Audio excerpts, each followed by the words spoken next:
Masechet Ketubot Daf Samech. We're talking about the right of a daughter to receive a dowry from her father, and if her father has died, from the inheritance that goes to her brothers. We're going to see a fascinating Shita opinion that daughters actually inherit. But first, if there are brothers there and the brothers have the inheritance and they sell a piece of land, can she go ahead and collect from that land? Does she have a lien on the land? So that's the question. Talele l'Rav l'Rebi bene Achite. Rav, the first generation Amora in Bavel, sent a letter to Rabbi Yehuda Nasi, and between the lines, he asked him the following question. Okay, why between the lines? Could be because one is not permitted to write down Torah Sheba'al Peh, and therefore he had to write it in a way like he's telling a story, and between the lines you can see that he's asking this legal question. Okay, the question is, Hachin she'bedu mahu. What if brothers who inherited the estate of their fathers have made a mortgage, a lien on a certain property that they have, and then their sister is getting married, and she says, "I want a dowry." Can she go ahead and seize that piece of land? That was the question. Havayateh Rabbi Chia Kamer. Rabbi Chia was there with Rabbi Yehuda Nasi when he received the letter.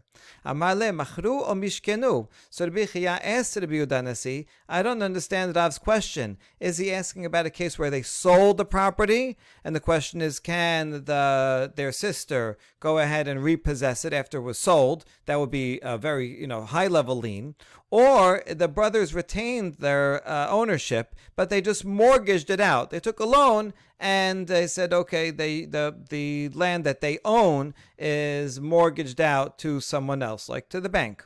Amaleh, my nafkamina. Rabbi Yehuda Nasi said, well, what's the difference? Ben machru, ben shemishkenu, mosin lefarnasa, ben mosin lemzonot. There is no difference whether the brother sold it or they only mortgaged it but kept the title.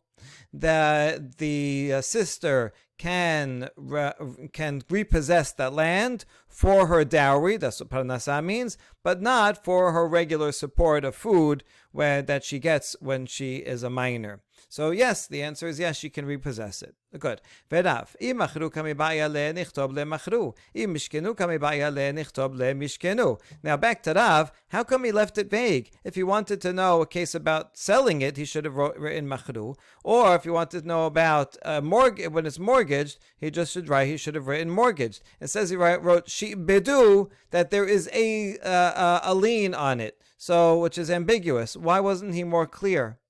Rav tarvaihu kami ba'ya le. So Rav actually wanted to ask both. That's why he used an ambiguous term. If he just writes selling, the question about if it's sold, and if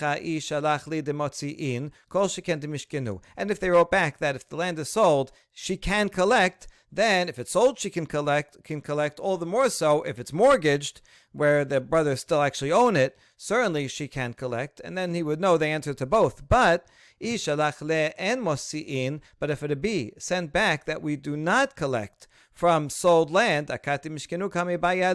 then Rav would say, I still don't know about mortgaged. Maybe only because it's sold, she cannot repossess it, but if it was simply mortgaged, she could repossess it. So that's why he didn't write only sold. And if Rav in the question only wrote mortgaged, if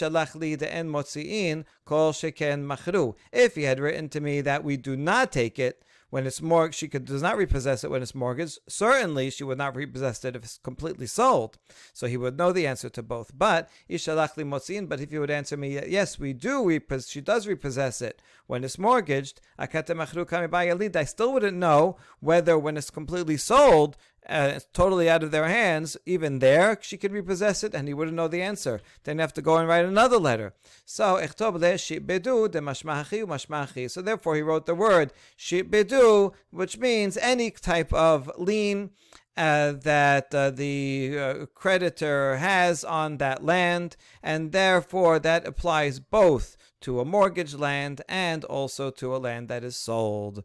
All right, now so we know that Rabbi Yehuda Nasi thinks that she can repossess land, whether it's sold or mortgaged. We're going to learn a different opinion. Rabbi Yochanan sabar echad zeh ve'echad zeh en motzi'in. Rabbi Yochanan agrees that there's no distinction, but he says in both cases, the sister can go and collect from land that they currently own, but if it's mortgaged or sold, she cannot collect from that land.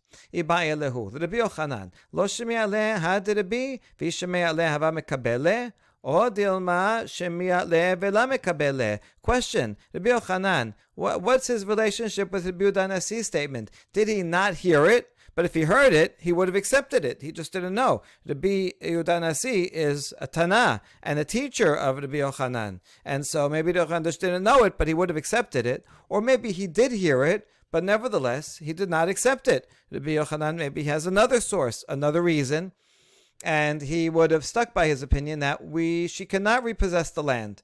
That's the question. We're going to try to answer from here that it seems he did know and reject it, and nevertheless disagreed. Tashema, ditemad. Mi shemet v'iniach shete banot uben. A very interesting case of a man who died and left 2 daughters and 1 son. So when he dies, the inheritance goes to his son. Then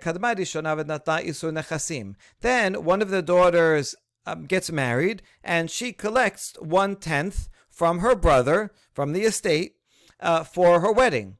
But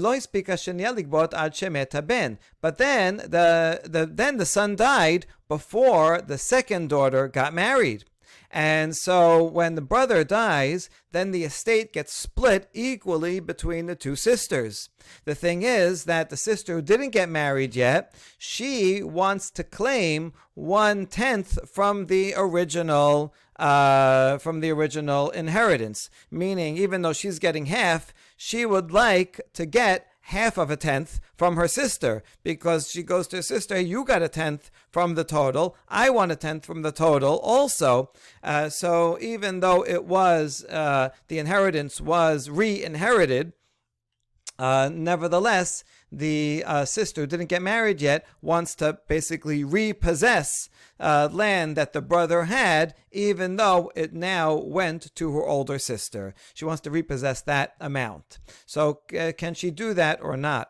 Amar Rabbi Yochanan, Sheniya Vitara. Rabbi Yochanan says, sorry, you lost your chance. The second sister, if you had gotten married while the brother was alive, then the brother would have given a 10th of the estate for your wedding. And if you died after that, then you would have gotten half post getting the 10th, which would have been a benefit for her. But now you lost it. So we can infer from this that Rabbi Yochanan would say, if the brother had a land and sold it, also, she cannot come after it. Amar Rabbi Chanina Gedolami Zamru. Rabbi Chanina disagreed with Rabbi Yochanan, and he said, we have an even bigger law. Motzin lefanasav and motzin limzonot. The sister can repossess land for her dowry. It's true, not for food, but yes, for dowry, so that if the brother sold the land, she can go after it. And you say that the second sister loses it, all the more so the second sister should be able to repossess that amount from her sister, because it's still within the inheritance.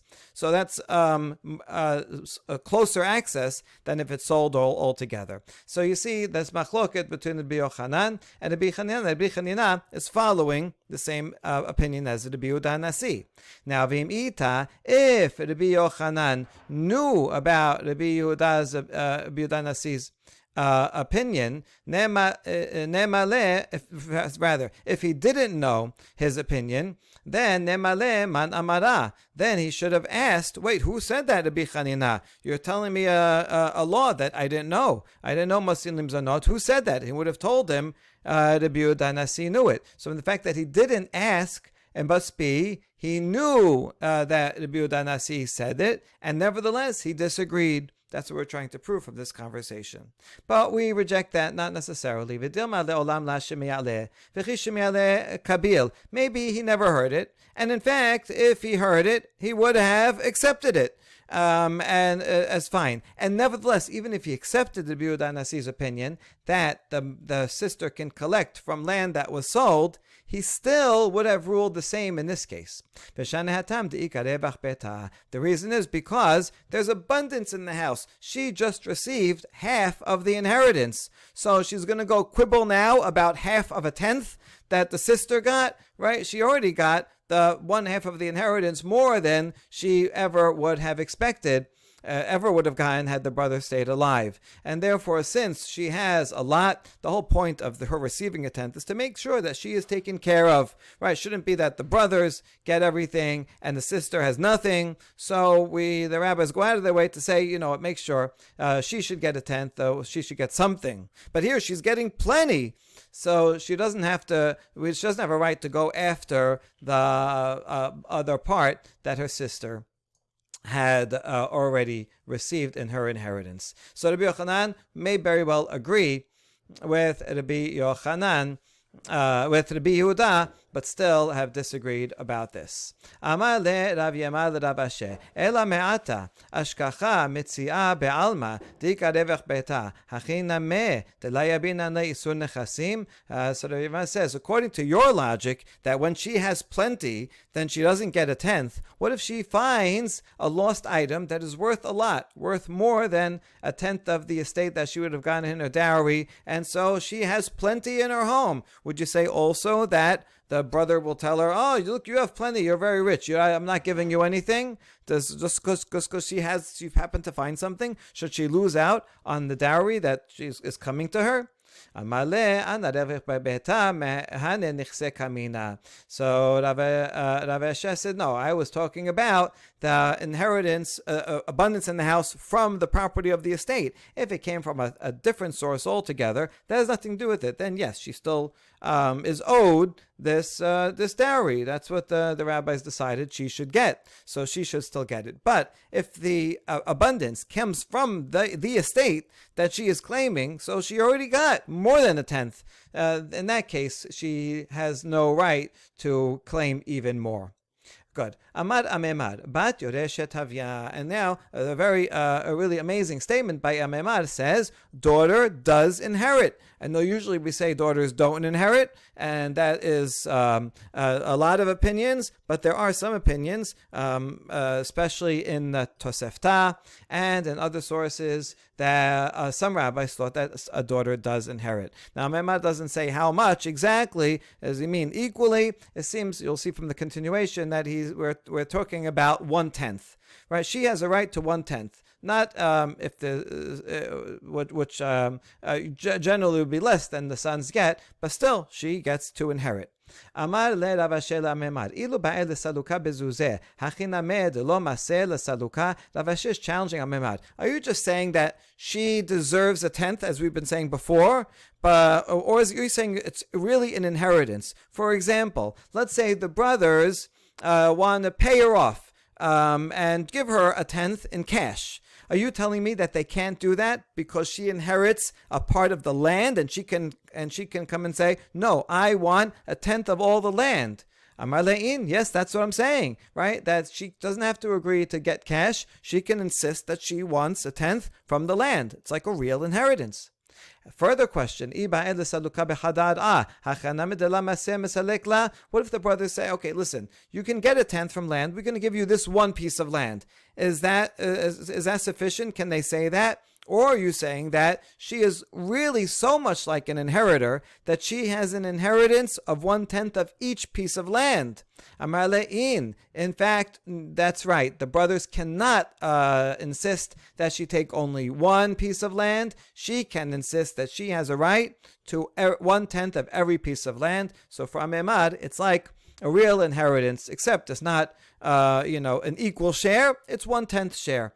That's a pretty strong claim. Rav Asher Amar bat ba'alat chov havya. Rav Asher says, no, I disagree with that. And she is merely a creditor. The brothers owe her 1/10 of the estate, and therefore they can pay with one piece of land. They can pay with cash, and she has no claim to any all the land. And in fact, Amemad, who said it was inheritance, he changed his mind. and eventually agreed with Rav Ashi that's not an inheritance, it's just a loan. De'amar Rav Yomi bere de Rav Nichumi, hava ka'imna kameh de Amemar. So this sage was in front of Amemar himself. That's the one who said before that was inheritance. Well, we're going to see from here he changed his mind. And the certain woman came to him, and he was the judge, and she was claiming she wants to collect her tenth of the estate. And Rabbi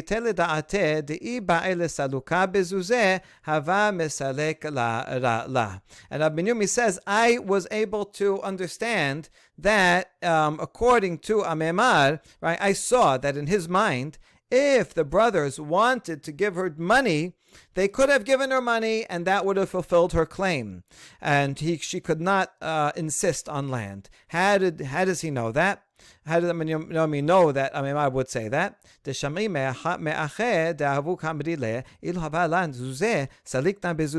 heard the brothers telling each other, if only we had cash on hand, we would give her money, and we would fulfill our obligation with cash. It seems that they didn't have enough cash, so that's why they, in that particular case, they probably had to give her some land. But they said, if we had cash, we would give it. And the Mamad was quiet and didn't object to say, no, you can't give them cash, you have to give them land.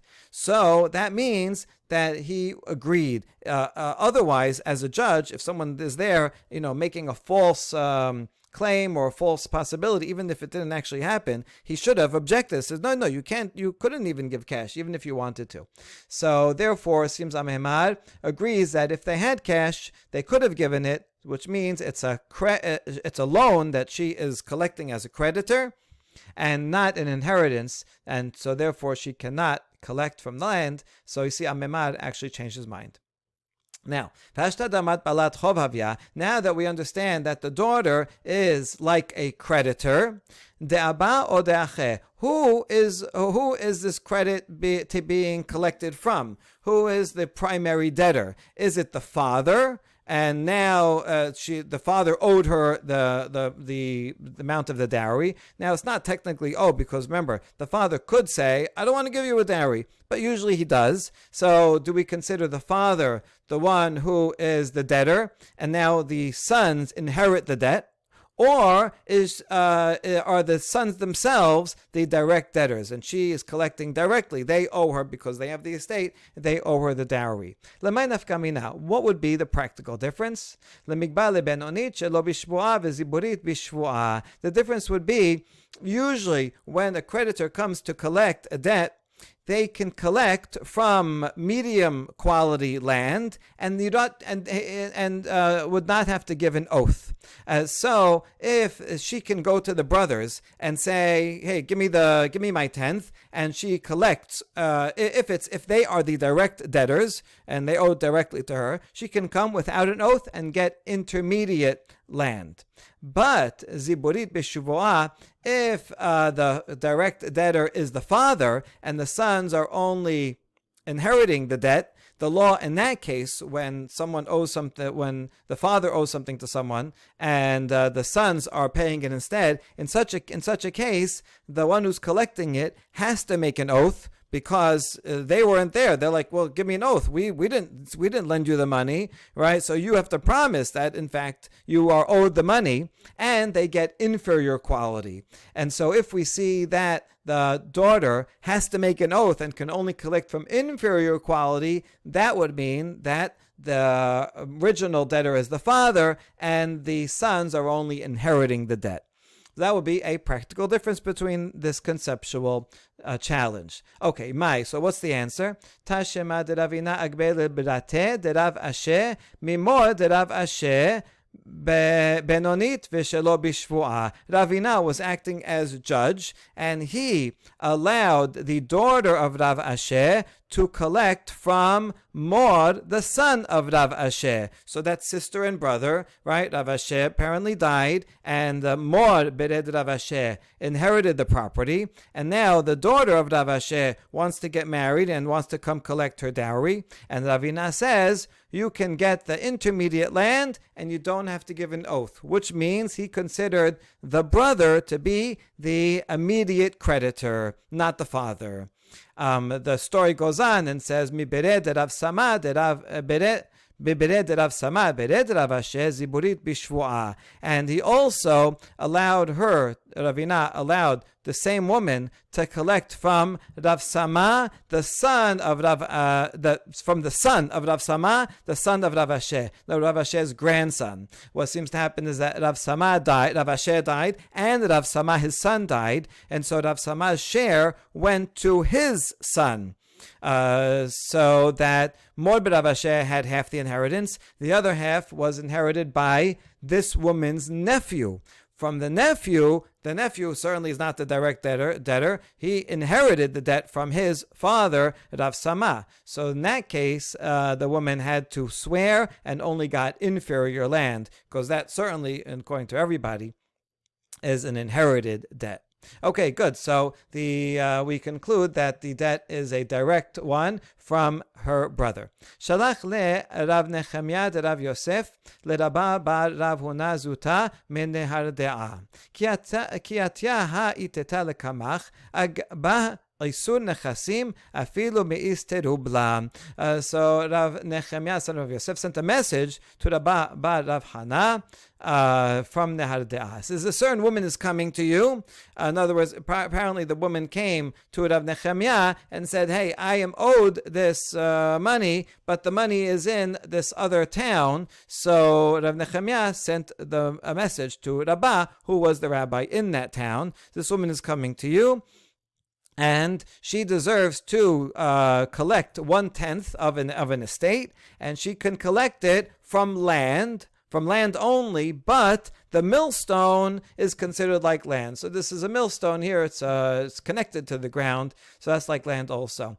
This Pesach Halacha disagrees with Rabbi. Rabbi yesterday we said that a woman can collect her dowry from land or movables. According to this, only from land, but land includes something that's stuck to the ground, like a mill. Similarly, Amar Rav Asher, ki havenan be Rav Kahana hava magbinan afilu me'amala de bete. When we were students at Rav Kahana's house, we would collect the 1/10 for the dowry, even from rental fees for the house, because rental fees are also part of the real estate. They're not connected to they're not the ground itself or connected to the ground, but they are profits that come from the land, and so that is considered real estate also, and can be used to and she can collect her dowry payment from that.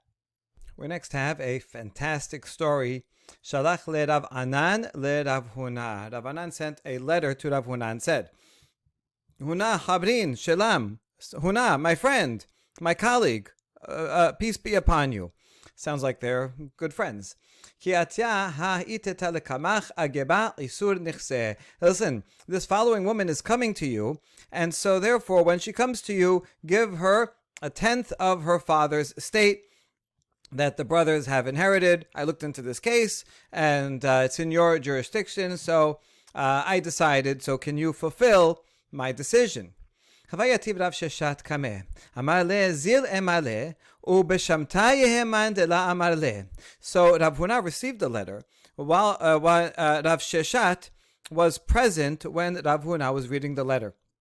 And so Rav Huna told Rav Sheshat, listen, I want you to be a messenger, and I want you to tell him, Rav Anan, this following response exactly word for word. And if you don't tell him what I'm saying, you will be excommunicated. So obviously, Rav Huna has some harsh words to report to Rav Anan, and Rav Sheshat is not going to want to deliver them. That's why Rav Huna has to tell the messenger Rav Sheshat, I'm going to excommunicate you if you don't say this exactly. Here's what you should say. Anan, Anan. So calling him by his first name, just like without a title Rav, just like he wrote in the letter Huna. So, and twice. Mimekarke'e o mimitaltele, manyati be mizreha beresha, question number 1, should this tenth be provided for by only land or movable property? We know this is a machloket. The B said it could be both. Others said only from land. And furthermore, tell me who sits at the head of a mazreha, a house of mazreha. What is mazreha? We'll see. It's a house of mourning. And in those days, when they're sitting at a house of mourning, the eldest or the most prominent person sits at the head of the mourners. So who sits at the head of in the house of mourning? But he just uses the term mazrecha. Okay. Azal Rav Sheshat lekamed Rav Anan amale mor rabba veRab Huna rabbe rab de rabba veshamute shamit man de la amar le veilav de shamet lahava kaimna. So Rav Sheshat goes to Rav Anan, and before he delivers the message, he gives the following preamble, apology. He says, my master, you, Rav Anan, you are a teacher, but Rav Huna is a teacher's teacher. He is of greater stature. And he threatened excommunication for anyone who does not do what he said, and therefore, if not for the excommunication, I would not have fulfilled this messenger. I would not have been a messenger and told you the following. So he's saying, don't shoot the messenger. I was forced to come and tell you the following message, but get ready, it's going to be harsh. And the message is, Anan, Anan, right? Anan, Anan. Why, when I should give her the 10th, what should it be, from land or from property? Man yahi beMizrecha beresha. And who sits in the house of Mazrecha at the head? Azar Rav Anan lekamed mor ukva. Amar le, hazi mor hechi shalach li Rav Huna, Anan, Anan. So Rav Anan goes to Mor Ukva. Mor Ukva was the Resh Galuta. He's the head of the community in Bavel, the exilarch. So Rav Anan is going to him, kind of like, going to the boss, to the CEO, and like, look what this other rabbi sent to me. Maybe he'll intervene and tell Rav Huna that he shouldn't act that way. So look what he sent me. He says, Anan, Anan. Look how he refers to me. First of all, without a title, and twice, Anan, Anan, like in a demanding way. I'm offended by the way he addresses me. And furthermore,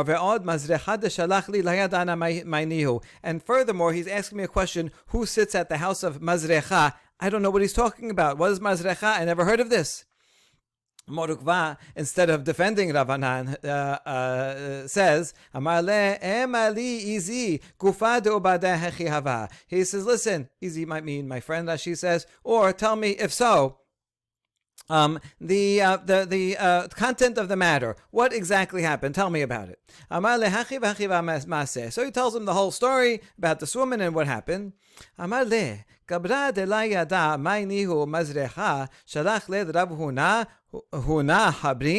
person that doesn't even know what the word mazreha means. You, Anan, Rav Anan, you're going to send a message to Rav Huna and call him Huna, my colleague? You think you're on the same level as Huna, your colleague? That's what's happened to me. When I was a graduate student, I sent a professor an email with the professor's first name only. And that was not a good thing, right? You're not colleagues. You have to show deference to Rav Huna. You don't even know what Mazreha is. Okay, now we want to know. So what is it? My Mazreha, Abel, it's a mourner. Dichtib, Ko Amad Adonai al Tabo bet Mazreach. In Yirmiyah, Hashem says, do not enter into a house of Mazreach, is a mourning house. So Mazrecha is simply the Aramaic form of Mazreach. The word Mazreach appears only 2 times in Tanakh. It's somewhat of a difficult word. And how do we know who sits at the head? That it should be the mourner and the prominent of the mourners that sits at the head, rather than the people who come visit. Ve'eshkon kemelech bagedud kasher abelim yenachem. There's Eyob talking about how he was a leader. I chose out their way. I sat as a chief. I dwelt as a king in the army. And the ends, one that would comfort the mourners. So you see, he is just like he's the head of all those other contexts. He's the head when it comes to comfort the mourners. So we ask about that. Hold on. Yenachem acherim ashma. That sounds like he is the one doing the comforting, which means that the comforter and not the mourner would be at the head. Amar Rav Nachman bar Yitzchak, Yinnachem ketib. You should read it in as a passive form. Would be comforted, as someone who is comforted. The mourner, he's the one that sits at the head. That's one place we learn it. Mor v'zach naaseh sal lisruchim. Or we learn it from pasuk in Amos, which is the one other place that uses this term in Tanakh, where it says the mizrach, the revelry, will pass away, will go away, sar.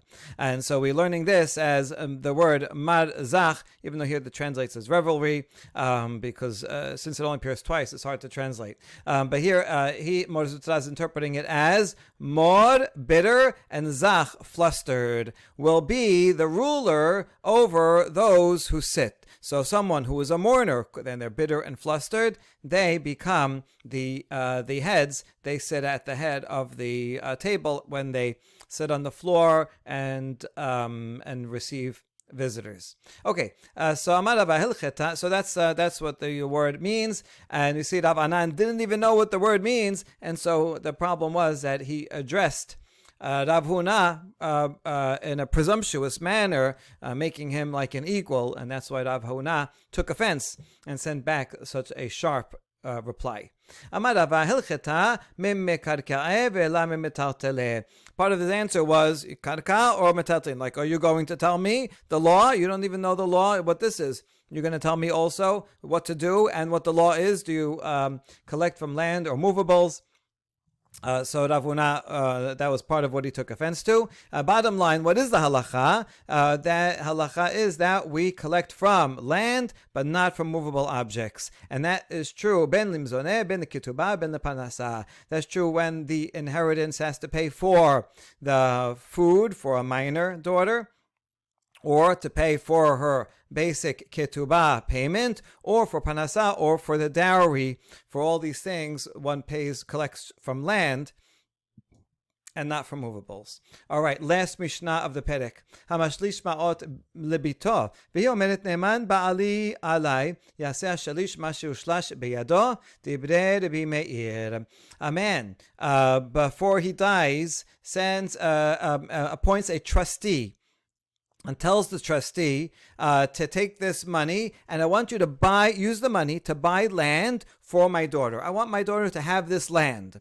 Okay, so now the father dies, the trustee comes and says, okay, I'm going to buy some land, and the daughter says, I don't want the land. It's okay. Take the money and give it to my husband. And that's what I want, right? You're doing it for my benefit anyway, so just do that. So should the trustee listen to her or do what the father said? The answer, according to the Meir, is he has to do what the father said and has to go and buy land and put it in her name. That's what Rabbi Meir says. Rabbi Yosef Omer, v'chi ana el hasadeh v'hi rosa lemochra, hari ki hi mechura me'achshav. Wait, what if he gives her the land and she wants to sell it? It was already sold immediately whenever she decides to sell it, so she has a right to sell it. Therefore, the trustee should not listen to what the father said, but rather what she says. She's the one that's going to be the beneficiary. She's going to get the land, and if she wants, she can sell the land immediately. So therefore, just give them the money, and she'll take the money. And if she is already married, or when she gets married, then that will transfer to her husband. And she says, "I trust my husband, and he'll do what's good for me with it." So Rabbi Yosef says, we don't listen to the father, we listen to the daughter. Now, when is this true? Bigdola, when she's an adult. But when she's a minor, the act of a minor is not considered a legal act. A minor cannot make a transaction, cannot sell land. So from the Peshat of the Mishnah, it looks like the Morim is qualifying Rabbi Yosef. Rabbi Yosef's logic is that since she could sell it, so therefore just give her the money. But that would only be true if she's an adult. If she's a minor, then she's not ready. She's not ready to make decisions. She can't make a transaction. In that case, the trustee should listen to the father and buy her land. So if she's a minor, Rabbi Yosef would agree with Rabbi Meir. All right, that's the Peshat. You see, the Gemara is going to take this and say, that's obvious for Rabbi Yosef, and actually apply it to Rabbi Meir. Let's see. Tenor Banan. Hamashlish ma'ot lachatano, likach mehen sadeh lebito. So now we have a Tosefta that's parallel to our Mishnah and says someone who appoints a trustee for his son-in-law and tells the trustee to buy land for his daughter. Vihi omerit yinatu leba'ali. Says, I don't want the land, just give the money to my husband and he'll do what's good. Mina nisuin hadashut biyada. Mina erusin yaseh shalish mashu shlash biyado debrei Rabbi Meir. So the Tosefta introduces a distinction that we did not find in the Mishnah, that if they're already married, then hadashut biyada, she can say that. Therefore, the trustee just gives the money. But if she's not yet married, only kiddushin, then the trustee should do what he said, because we assume the father told this trustee this when they were engaged and for the time that they're engaged. Once they're married, her money is going to be transferred to him anyway, and so even if it's land, he will control the land, and so once they're married, it doesn't matter. Therefore, just give him the money, and he'll take care of it. But the father's directive was aimed primarily when she is only engaged. So that's Rabbi Meir. Rabbi Yosef omer, hagedola, ben min hanisuin ben ha'erusin, hadeshut biyada. Rabbi Yosef says, if she's an adult, even if she's married, or even if she's only engaged, right? If she's married, Rabbi Meir would agree. If she's an adult, even if they're not married yet, she has a right to say, just give him the money and don't buy land. Now, ketana, ben min hanisuin, ben min ha'erusin, yaseh shalish mashu shlash biyado. If she is a minor, then whether she's married or not, this is all Rabbi Yosef, the trustee should do what he was entrusted to do and buy land here because she is a minor. So this is the in the Mishnah is equivalent to this clause here, and it is in fact Rabbi Yosef's opinion. Okay, now we ask, my benaihu, what case exactly would they disagree on? Because Rabbi Meir is making a distinction between married and not married. Rabbi Yosef making a distinction between adult and a minor. Well, what about they're talking past each other?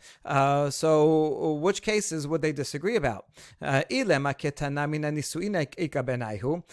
they are disagreeing about when she's a minor, but already fully married. Rabbi Meir sabar shut biyada, where because they did nisuin, Rabbi Meir says once you do nisuin, so she can say, just give it to my husband and we listen to her, even though she's a minor.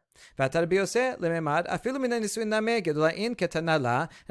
no, the main thing is whether she's a minor or not. And even if she's married, if she's an adult and married, we listen to her, or even just an adult. But if she's a minor, even if she's married, we do not listen to her. So this could be the case that they would disagree about. But this doesn't make sense. Ema sefa. Look at the last clause of the Mishnah. Val b'ketana en maaseh ketana kelum. This was in the Bamed Mamorim, right? With the minor, she cannot make a transaction, so we ignore her words. Ha man katanela. Who said these words? Ilam Rabbi Yosef. If Rabbi Yosef, it is the smoothest reading of the Mishnah. It comes right after Rabbi Yosef. But that would be obvious for Rabbi Yosef because he already said that in his own words. The Rabbi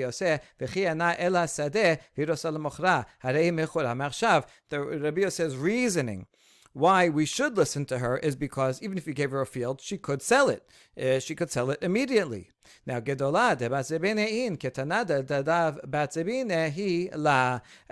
applies to an adult who has a capability of selling it, but a child does not have the capability of selling it, so the logic doesn't work for a child. Therefore, it's obvious that Rabbi Yosef would say, we listen to her only when she's an adult, not when she's a minor, and it makes no difference whether she's married or not. So therefore, the Beimat Amorim is not for the Biose's words where it's obvious. Ela Rabbi Meir, so the Beimat Amorim is actually going back on Rabbi Meir. And here's how you have to understand the Mishnah. Rabbi Meir says that the trustee has to do what he was told when it's only kiddushin, not nisuin. Wait, it's okay. As to what he's told. So that's what it says in the Mishnah. When only the trustee has to go and buy the land if they only did kiddushin but not nisuin. But if they did nisuin, then she can decide. And furthermore, Rabbi Meir adds another distinction. This is for Rabbi Meir. Only if she's an adult. But if she's a minor, then we don't listen to anything. In other words, according to Rabbi Meir, we do not listen to her if it's either she's a minor or she is arusa. We only listen to her if she is both gedolah and nesu'ah. So therefore, they would not be disagreeing on the ketana. But Rabbi Meir and Rabbi Yosef would agree that when she's a ketana, married or not, we do not listen to her. So that's not the point of disagreement. So what is? Ela gedolah mina erusin ika benaihu. If she's an adult and only has kiddushin, not nisu'in, that's where it would make a difference, according to the Rabbi Meir. Since it's only Erusin, not Kiddushin, so we listen to the father, and he has to buy the land. According to the Rabbi Yosef, she's an adult, she could sell it, and therefore we listen to her. Okay, Itmar, Rav Yehuda Amar Shemuel Halacha Rabbi Yosef. Bottom line, Shemuel says that we follow Rabbi Yosef. Rava Amar Rav Nachman Halacha Rabbi Meir, whereas Rav Nachman says we follow the opinion of Rabbi Meir. We continue with a related story. The full story is in Masechet Ta'anit Kaf Aleph, where we learn that Rabbi Yochanan and Ilfa, who were colleagues, both great sages, when they were suffering extreme poverty, they decided to stop studying full time and they went into business. However, Rabbi Yochanan then changed his mind. He got a message, and he changed his mind, and he went back to learning. He became a Rosh Yeshiva, whereas Ilfa went and continued in business. So when that happened, Ilfa wanted to show that although he continued in business, nevertheless he did not lose his learning. So he made a public challenge. Ilfa tela nafshe beiskarya te machuta. He went and suspended himself from the mast of a ship.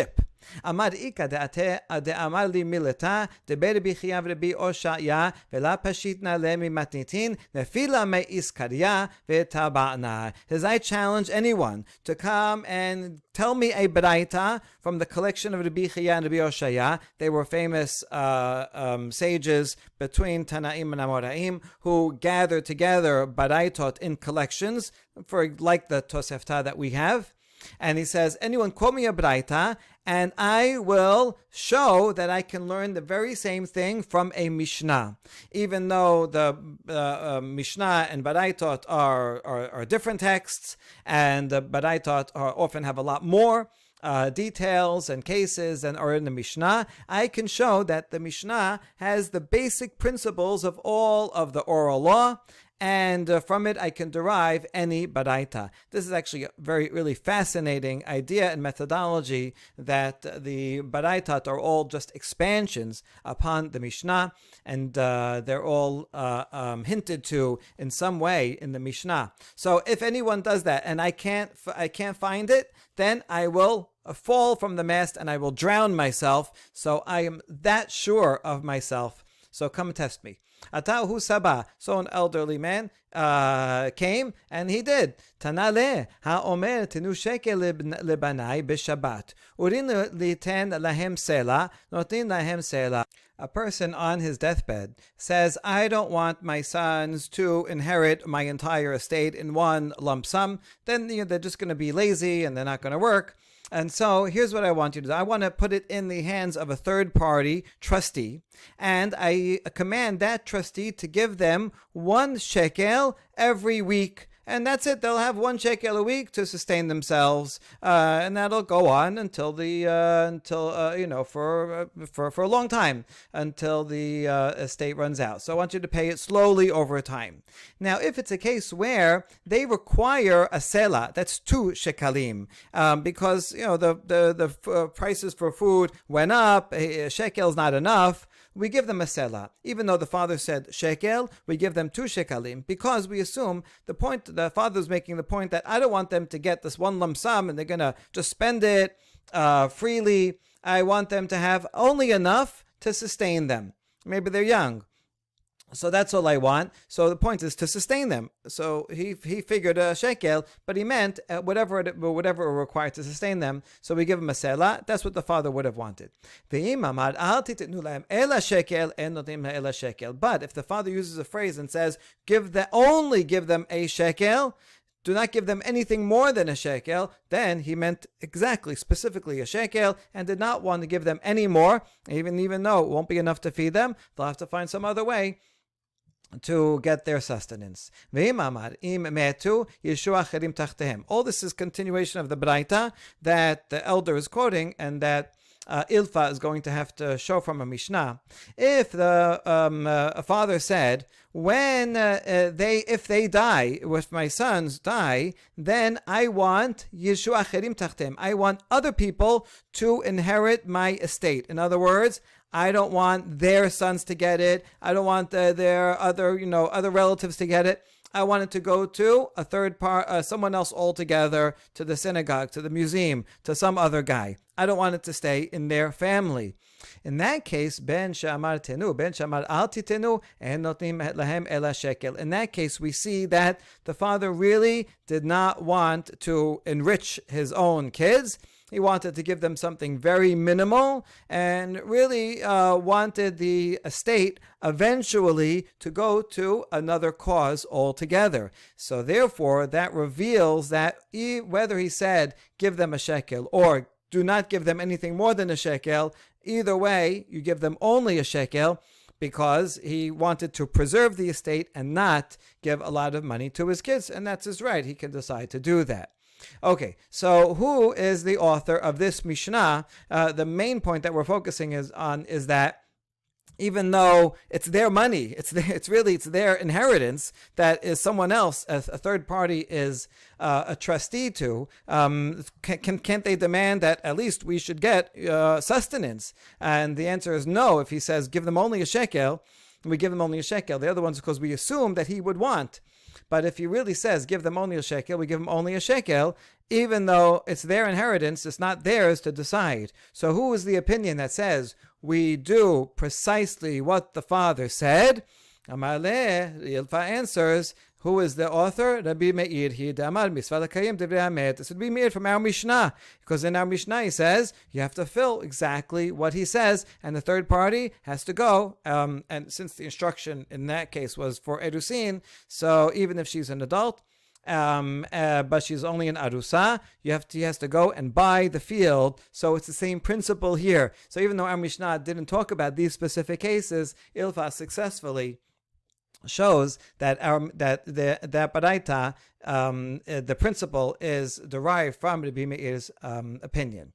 Okay, Amar Rav Chisda Amar Mor Ukva Hilchata Ben Shamar Tenu Ben Shamar Al Titenu Notin Lahem Kol Sorkam. The halacha is whether he said this language or that language, we give them a full selah, whatever they need to be sustained. In other words, we do not follow the opinion of Rabbi Meir. Hold on, didn't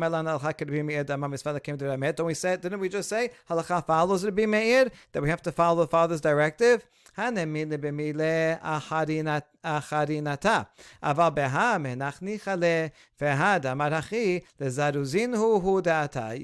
even according to the Rabbi Meir, he would say that's true in general, like in other cases, like with buying the land. But in this case, we can assume that really he would want us to pay to spend a full selah, even if he says don't give them a cent more than shekel. The reason he said that is to encourage them to not spend too much, encourage them to go and work hard.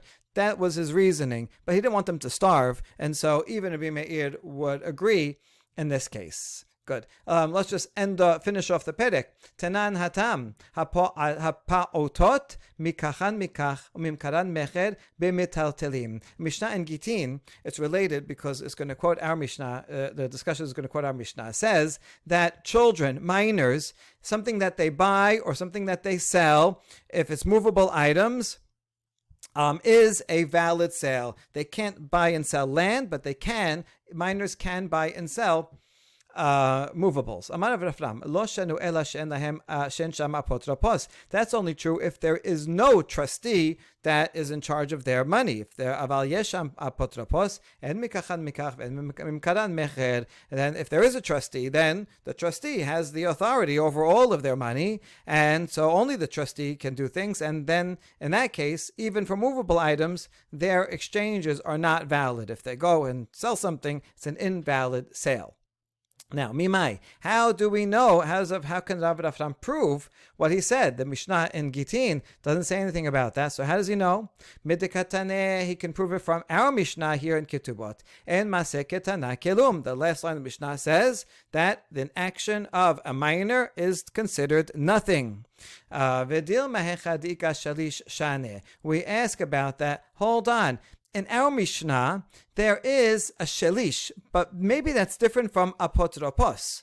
A shelish is just a third-party messenger agent that is for a specific purpose. Go and buy land for my daughter, but he's not in charge of all of the assets. So maybe in that case, the reason why we say in the Mishnah that the action of a minor is nothing is because there is a third-party agent about that specific item. So then she can't overrule the agent that the father sent for that specific thing.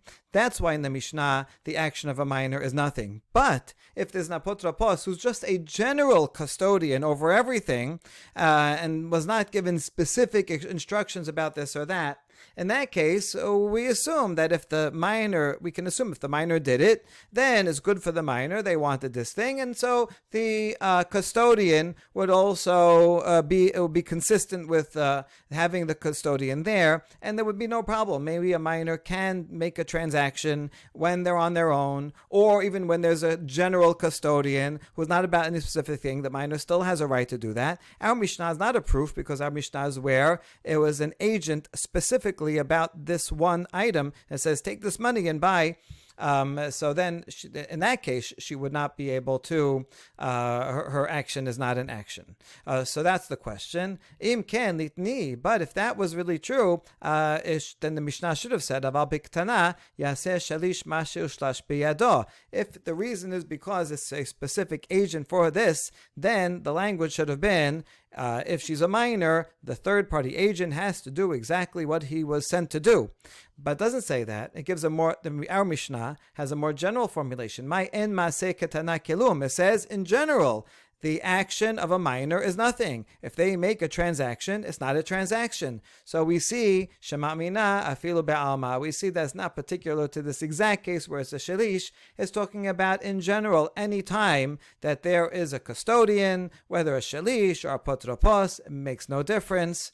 The minor cannot act on their own. But if there is no custodian, no shelish at all, then a minor can to make an exchange for movable items, although not for land. Hadran alach misiat ha'isha chazakim uberuchim.